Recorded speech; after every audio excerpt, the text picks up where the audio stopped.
This is chapter 1 for Pig. Ah, it's really a sunny day, isn't it? I mean, I just woke up from another interesting dream, in which my old pal came and told me more about his journey to the West. Well, strictly speaking, what he told me this time was not actually his story. It happened before he joined the pilgrimage. It was one of the early calamities the Monkey King and his new mentor encountered.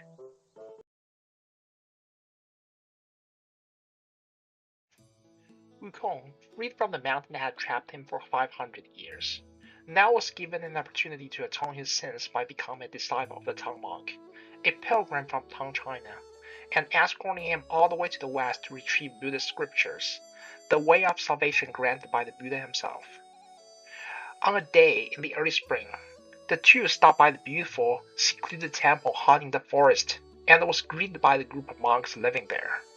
Elder Jinchi, the 207-year-old patriarch of the temple, showed the two pilgrims hospitality with his precious collection, a delicate teaware set.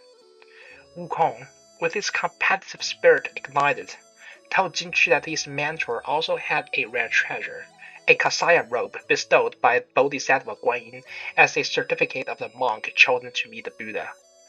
Despite opposition from his mentor, Wukong unfolded the fine cassock in front of the abbot, whose heart was immediately disturbed by greed.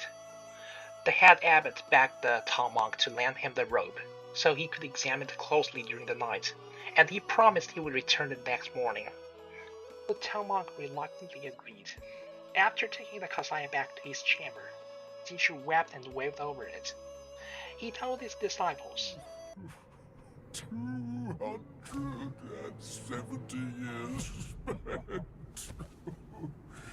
Cassius collected by the hundreds. Still one short without his soul. now all he wanted was to seize the Kasaya forever and make it his own family heirloom. Here comes Guangxu, one of our best friends in the game. In the novel, he is a wicked figure. As Jinchi's favorite disciple, he egged his master on, saying that they could take the two pilgrims out while they were asleep, bury their bodies in the back garden, and take their belongings. Guangzhu's fellow disciple Guangmo further suggested setting a fire at the meditation hall, where their two guests lived, and burning them to death. So Jinchi commanded all his disciples to put firewood outside the meditation hall and set a light at midnight. Wukong heard the monks shifting firewood and sensed their ill intention. He leapt in through the gate of heaven with his somersaulting skill, and sought help from the four heavenly kings, who were his enemy 500 years ago but are now his allies. He borrowed Heavenly King's fireproof mantle and used it to cover his mentor during the night. When the town monk woke up in the morning, he surprisingly found that the entire temple was now a pile of burnt ruins. Wukong told him what happened, and they headed to the abbot's chamber to confront Jinchi. Besides the failed murder attempt and the burning down of his own temple, the old abbot now had a new trouble here. The Kasaya robe he went out his way to seize was lost during the chaos. With an angry Wukong at his door, Jinchi was driven to despair and took his own life by smashing his head against the wall. The greedy old crook finally paid for what he did with his brains out, but the Kasai was still nowhere to be found. Being pressed by Wukong, the monks confessed that in the nearby mountain there lived the Black Wind King, and he was an old friend of Jinchi and the prime suspect for the Kasaya theft. Wukong therefore went to the beautiful Black Wind Mountain and saw the dark fellow drinking with two friends, a Taoist and a white-clad noble. The Monkey King heard them talk about a valuable robe the dark fellow came by last night. In the heat of the moment, Wukong leapt out and struck the white-clad snake down, while the other two escaped. So, I was stuck on this guy for 3 hours and the Monkey King finished him off with a single swing of his staff? Well, that must be because he used some sort of cheater, right? Wukong tracked down the Black Wind King and challenged him. In the novel, Wukong gave a super long self-introduction that lasts 2 pages. That's right, 2 full pages, with all his great deeds in the past. To which his opponent simply laughed and said, "So you're the head stable boy who wrecked heaven, aren't you?" pair of them fought fiercely until noon, while the Black Wind King returned to his cave and closed the gate. Coming back to the temple, Wukong was told by the monks that their late patriarch had learned some of the arts of controlling his vital essence from the Black Wind King, a black were demon, and that's why Jinchi, a mortal, could live 270 years. Wukong then transformed into Jinchi in hope of tricking his enemy. But his disguise was soon seen through, and the Demon King escaped in the form of Black Wind again. Wukong stormed out to the Southern Sea, demanding help from Bodhisattva Guanyin because, after all, it was the monks worshipping her collaborating with demons and stealing their kasaya. Guanyin rebuked Wukong for showing the treasure off in front of petty-minded people, and finally agreed to help. They went to the Black Mountain together, and saw the Taoist who drank with the Black Wind King previously, now carrying some magic pills. Wukong struck him down, finding that he had been a great wolf named Ling Xuzi. The Monkey King soon came up with a plan. He told Guanyin to change herself into Ling Xuzi, and he himself transformed into a pill carried by the Taoist. The unaware Black Bear invited the fake Ling Xuzi into his cave and swallowed the pill the latter offered. The Monkey King resumed his true form in the bear's stomach and struck up some acrobatic postures, causing the demon to beg for mercy in pain. Guanyin told Wukong to spare the demon's life. He took the surrendered bear back to the sea, making him serve her as a guardian of the island. And of course, Wukong has his kasaya back and continued his journey with his mentor.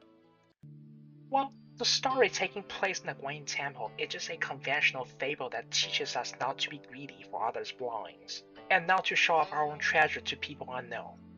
But there is some background information that is worth noticing. It's actually pretty ironic that the kasaya robe was considered a rare treasure. The kasaya, or jiasha in Chinese, is known as Kamsukulasivara in ancient India. This word literally means robe of rags, indicating that a robe is supposed to be made of the cheapest and the crudest materials, such as fabric discarded by others. Early Buddhists believed that they should only focus on their ultimate goal, that is, seeking enlightenment, without caring too much about what they wear. Their robe usually has the appearance of one piece, patchworked rectangular cloth, indicating it should be worn without concern for color or style. But this kind of asceticism didn't suit everyone, and as time passed, monks of late generations began to decorate their robes with embroidered patches, delicate silks, and even gold threads and gemstones. Another paradoxical thing is that Jinchi wanted to make the kasai his family heirloom, yet he was a monk who was supposed to give up his family, wealth, and all worldly pursuits. To understand this, we must look into the lifestyle of the Chinese monastic communities. Early Indian Buddhists suggested against growing their own food. Based on the same reason, they wore shabby clothes. They had to clear their schedule and devote themselves entirely to spiritual work. So they generally lived by alms. The name they called themselves, bhikkhus, which literally means beggars, indicates that they begged for teachings from the Buddha and food from the secular world.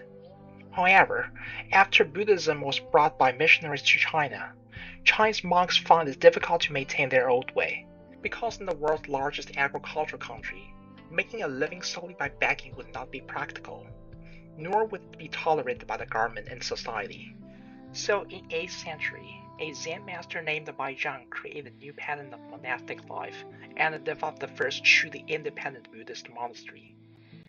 He encouraged his disciples to farm, saying that a day without work is a day without food. Although his practice was considered controversial by many conservatives at the time, it allowed the Buddhist communities to be self-sufficient and therefore survive many political turmoil and famine later. This kind of lifestyle gradually became mainstream among Chinese monks, and those famous monasteries and temples soon became wealthy landlords in where they were located. Correspondingly, the relationship between the monks in the same community was more and more like in the traditional medieval family. The head abbot, called Fangzhang in Chinese, literally means square jiang due to the size of his chamber, was usually the patriarch of the temple, who regarded his disciples as his children and grandchildren. The fellow monks saw each other as elder and younger brothers depending on their ages and when they joined the temple. It's reasonable to argue that if you cling so hard to the concepts like family and wealth, why renounce them in the first place? But on the other hand, we can also conclude that some part of the human nature is improbable to be changed, confined, or banned, even by the strictest religious disciplines. Religious people are frequently torn between two worlds, the real world and the divine. And to survive, to enjoy the divine, you have to first face and accept reality. Well, anyway, this monastic life pattern has continued until today, becoming one of the most symbolic and distinguishable aspects of Chinese Buddhism. Okay, the story about you told me this time is about to come to an end. Please follow up if you'd like to hear more about the adventurous journey to the West. Now you must allow this little piggy to go back to his resting pen again. See you next time!